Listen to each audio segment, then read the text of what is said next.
За 629 денари се зголемиле минималните месечни трошоци на едно семејство во август во споредба со јули, објави денеска Сојузот на синдикати на Македонија кој ја изработува синдикалната минимална кошница.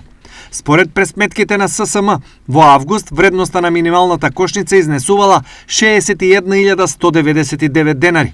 Во периодот од јануари до август, минималната кошница е зголемена за 4.036 денари, а од кога се пресметува по новата методологија, односно од декември лани до август годинава, за 4.677 денари. Податоците од синдикалната минимална кошница покажуваат дека и без зголемување на платите, трошоците за живот вртоглаво растат. Нема оправдување за тоа, а истото никој не се обидува да го спречи, а ги прави граѓаните, работниците и пензионерите уште посиромашни.